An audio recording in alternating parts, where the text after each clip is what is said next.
Absolutely mentally derailed हो चुके हैं। देखिए, चप्पल मार दीजिएगा खासकर महिलाओं के टॉपिक पर, और एक माननीय पद पे रह के, और उसके बाद आप उसको माफ़ी मन से मांगना, इसको नहीं फोर्सफुली मांगना। मैं कहूँगी इट वाज फोर्सफुल, लगा कि सभी ने प्रेशर मार दिया हो तो उन्होंने एक फॉर्मेलिटी अदा की।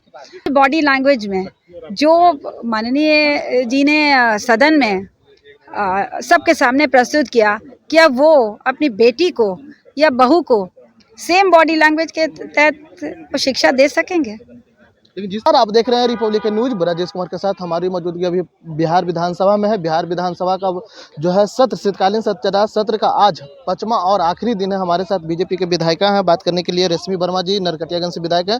मैडम, जिस तरह से नीतीश कुमार ने बयान दिया था विधानसभा और विधान परिषद में, कैसे देखते हैं इसको?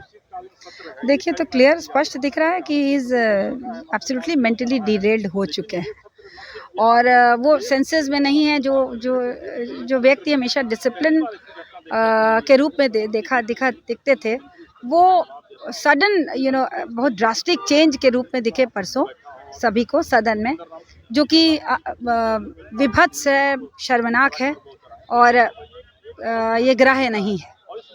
मुख्यमंत्री ने माफी भी मांग लिया, बीजेपी फिर भी हल्ला कर रही है, वो करे कुछ षड्यंत्र। जब माफी मांग ही लिए तो इसमें क्या आलोचना करने की जरूरत है बीजेपी को?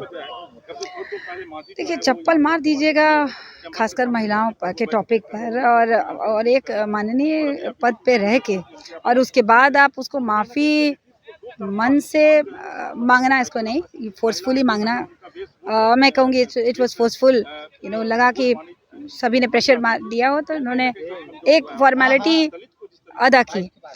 कारण मैं इसका ये दे सकती हूँ कि उसके जस्ट नेक्स्ट जब वो पहुँचे सदन में, तो फिर अगेन इसका बॉडी लैंग्वेज इतना डिफरेंट था। वो बिल्कुल फिर भी वायलेंट थे, चीख रहे थे, और उंगली उठा उठा के प्रतिपक्ष के नेताओं को और स्पेशली महिलाओं को चीख रहे थे कि मैंने आप लोग के लिए ना किया है, मैंने आप लोग के लिए किया है। तो ये स्पष्ट होता है कि वो मन से या वर्बली माफ़ी मांगने से बहुत कुछ नहीं होता है, और उन लोगों के मन में महागठबंधन के मन में कुछ और चल रहा है। जिस तरह से भवन निर्माण मंत्री अशोक चौधरी कल 12th का किताब लेकर के आए हैं, एनसीईआरटी का। उन्होंने बोला कि चैप्टर में 11th की किताब में जो है पढ़ने के लिए दिया हुआ है, तो फिर इसको गलत क्यों समझते जब मुख्यमंत्री जी ने बोल दिया? बिल्कुल। तो ऐसा है ना कि जो क्लासरूम में स्टूडेंट्स को के सामने रखे जाते हैं टॉपिक्स, उनको एक किताब के माध्यम से, वो आप सदन के माध्यम से बॉडी लैंग्वेज से आप पूरे देश को, दुनिया को दिखा रहे हैं। ये तो जस्टिफाई ही नहीं होता है। और दूसरी बात, मैं माननीय जी से ये भी पूछना चाहती हूँ कि क्या वो अपनी बेटी को वो किताब उसी बॉडी लैंग्वेज में जो माननीय जी ने सदन में सबके सामने प्रस्तुत किया, क्या वो अपनी बेटी को या बहू को सेम बॉडी लैंग्वेज के तहत शिक्षा दे सकेंगे? लेकिन जिस तरह से नीतीश कुमार को लोग बैठाने का भी कोशिश कर रहे थे, लेकिन नीतीश कुमार बोलते रहे समझिए ना। यही तो समझने की बात है कि अब उनके पार्टी के लोग भी त्रस्त हो चुके हैं, और उनके रिएक्शन को किस तरह से पब्लिक में नहीं जाए और उनकी खुद की भी इज्जत बात बची रहे, ये सोच के और इस दहशत से वो लोग उनको किसी तरह से भी शांत रहने की कोशिश कल लगातार कर रहे थे, जो दिख भी रहा था सदन में। दिया जाता है या फिर मुख्यमंत्री बुजुर्ग हो गए हैं, इस चलते उनको कुर्सी का छोड़ देना चाहिए, या फिर कुर्सी पर बने रहने के लिए ऐसे करते रहते हैं कि चर्चा का विषय रहे? जी, ये चर्चा का विषय आप लोगों के माध्यम से है ज़रूर, और इसको शोध की भी ज़रूरत है। और जिन व्यक्तियों के थ्रू इस लेवल का काम हो रहा है, उनको पकड़ के उन पर आरोप गठित करने की भी ज़रूरत लगती है। इस जांच का विषय है जी।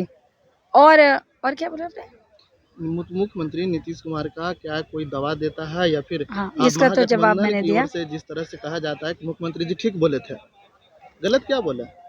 समझना गलत है।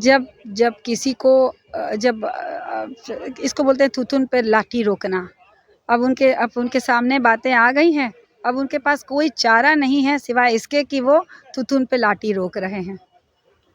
तो और देखिए मेंटली डिरेलमेंट का एक ये विषय निश्चित है, बिकॉज एक डिसिप्लिनियर व्यक्ति, उम्र का भी तकाजा हो सकता है, बट बहुत हद तक ये लेवल का गिर के स्टेटमेंट देना एंड दोबारा देना, उसके बाद उसको जस्टिफाई करना माफ़ी मांगने के बाद, ये दिस इज़ नॉट डन, ये पॉसिबल नहीं है।